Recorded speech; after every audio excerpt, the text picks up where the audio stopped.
Someone said to me that the difference between architects and doctors is that doctors bury their mistakes, but architects have to live with them. Actually, the complete opposite in the case. If there is any kind of medical negligence, there's a huge investigation. But with architecture, if there's mistakes, nobody knows about it. It's years later before anything will kind of come to light.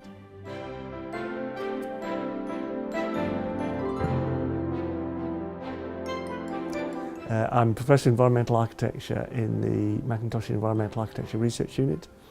That's part of the Mackintosh School of Architecture at Glasgow School of Art. It's a very long title. And how long have you worked towards getting a title like that?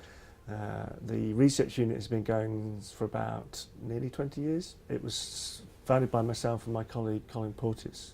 We were interested in low energy buildings, particularly in housing, social housing, and how that worked.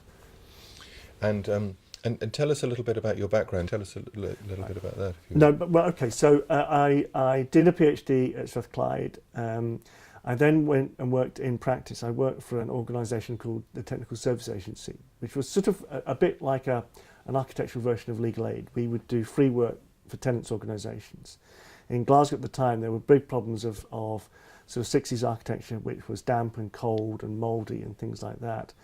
And the occupants were obviously concerned about these problems, but nothing was being done. So we were able to go and do technical investigation, see what the causes of these things were, give people advice, give them a little bit of knowledge information, and then start to think about how these conditions could be improved. Brilliant. So condensation on concrete frame buildings. Yes. Yes. It was. I mean, condensation and mould were the big issues at that point. You know, you have 1950s and 60s housing, no insulation at all. One of the things which happened is that there was a link made between those conditions and ill health, which was a real eye opener. You know, you actually got to see how people were living and, you know, the effects that sort of architecture can have on people's lives, both kind of positive and negative. So stuff which was badly designed, badly built, badly managed was pretty awful. But then we're also able to do some projects which facilitated change.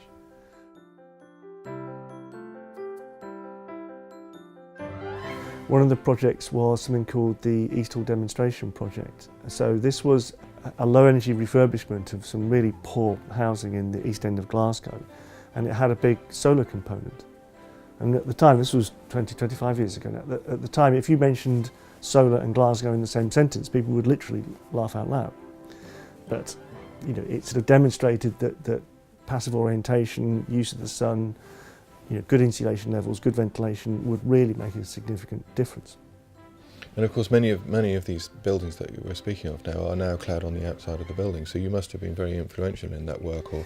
Yes, those buildings had a lot of insulation. I mean, at the time, it was being described as super insulation. It was way more than the current standards.